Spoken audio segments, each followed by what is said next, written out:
Namaskaram. Friends, it is a very pleasant experience to meet you again and again on the path of Dharma. One of the easiest ways of understanding Dharma, its nuances and intricacies, is to read Mahabharata. It is it's a reservoir of stories on Dharma, illustrations on Dharma. Most of them are incidents that have happened years ago, centuries ago, but they have been so well recorded by sage Vyasa. Vyasa means compiler, editor. He has compiled them all, so it has become so easy for us. It's a ready reckoner on Dharma. Shall we take a small drop? Shall we partake a small drop from that ocean which is called Mahabharata? Yes, let us go to Shanti Parvam. In Shanti Parvam, a prince by name Vasuman, who is one of the sons of King Janaka. Which King Janaka we do not know. There were many kings by that name. The Janaka of Mithila, father of Sita, is different from the Janaka who is mentioned here, maybe. King Janaka's son, one of his sons, was known as Vasuman. He goes to the forest, I think, hunting or something like that. By chance, he meets a rishi there who is sitting there. He just engages him in a conversation. He puts a few questions to the rishi. Some of them were impertinent. If you read the answers in detail, there is a tone of admonishing in the replies of the rishi. He admonishes him gently. He reprimands him. He cautions him. All these things are evident when you see the original script. But the name of the rishi is not known. The person who asked these questions was Vasuman, but we do not know the name of the rishi. But that is irrelevant now. I am pleased to share with you just 10 aspects of Dharma which the rishi explained to the prince by name Vasuman. First, he says, do not entertain dangerous desires. There are desires that lead us nowhere. There are desires that lead us to hell. There are desires that lead you to disaster in this very life. And there are desires which can make you free. That's why my master Sadguru Shivananda Murtiji used to say, entertain desirable desires, he would say. So desirable desire is being interested in the welfare of others, pursuing the path of Dharma, remaining in the pursuit of God and truth. These are all desirable desires. Good social work, then patriotism, these are all desirable desires. He says, have control over senses, and adds one more sentence to that same sentence, one more clause. Have control over your senses. Do not tamper with the life of other beings. It is a very, very relevant statement in the context of our present day living. When you acquire a plot and when you convert it into a huge number of flats or apartments, you know how many living beings we kill. When you chop off a forest, how many living beings we kill.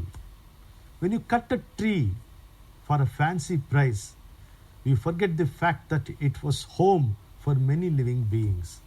You know, we do not think of these things at all. The third dharma which he says is, dharma is the support for sadhus. My master used to say, who is a sadhu? Saint. Who is a saint? One who is always in the thought of God is a saint. So by sadhu we understand that one who is pursuing God, pursuing the ultimate truth. For him, what is the guidance? Dharma alone is guidance. Dharma as he knows. Dharma as he has heard. Dharma as he sees the wise men practicing. That's all. So he has to go only by dharma, and whatever be the result thereof, he should not have any concern about it. 4. Dharma number 4, given to Vasuman by that nameless rishi. Desire dharma, it will give you the purity required for doing karma. From dharma to karma, how it gives you the purity that is required for doing karma. Chitta Suddhi is the purity. But when I say purity, it is not just cleaning your body. Chitta Suddhi, consciousness should be clear, clean. Dharma alone gives you that purity which is required for doing any good deed. 5.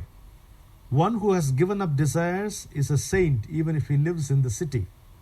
One who is caught in the web of desires is an average human being, or even below that, even if he happens to sit in penance in the forest. Very telling statement. Because wherever you go, you are carrying your mind with you, and you are always tossed by the tumultuous thoughts that arise in your mind. It's like an ocean, ceaseless ocean, always in tumult. Share what you earned. Number 6. Share what you earned through righteous means with the deserving person. Righteous means through deserving persons, he says. This has been a great statement even from our Vedic times. Earn wealth through 100 hands and give in charity through 1,000 hands. Rigveda used to say somewhere. Thiruvalluvar also says the same thing. Strive in a dharmic way, and the food which you eat, share it with others. If you do so, you will never suffer from poverty, because the mere satisfaction of sharing with others, gives you tremendous happiness, and you will not suffer from poverty. That's the guarantee which is given. 7. Dharma number 7, given by the nameless Rishi to Vasuman. Give without anger. Do not mention what you have given.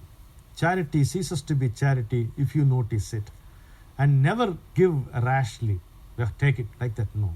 Offer with humility and ensure that the receiver does not get hurt, does not feel lesser than you. Number 8. If you drink too much of oil, ghee becomes the medicine. I don't know, but the Rishi says so. You remove the dust that you acquire when you play a game. It requires a specific effort to wipe off the effects of big mistakes. When you play a game, you do acquire dust, but that is physical. You can wash them off easily. But omissions and commissions, if you commit a sin, serious error, and what gets stuck to your consciousness, it takes tremendous effort to cleanse your consciousness. That's what the Rishi wants us. Number 9, do the dharma that you desire in the manner you desire. In the manner you do it simply, silently, sweetly, and humbly. Dharma number 10, remain in the company of the wise. They have seen it all. They have seen through life. They have seen life in all its colors and hues. So seek the company of the wise men. Be with them. They will ensure that you do not falter. You do not go astray. They will give you the medicine for the misery that you have acquired. And they will also give you the knowledge and strength to ensure that you do not acquire any further misery anymore. I think these 10 gems given by that nameless Rishi, we do not know the name of the Rishi, but we are indebted to him for this wonderful message. Namaskaram. Idu dharmamo, idu nyayamo, idu unmayo, adu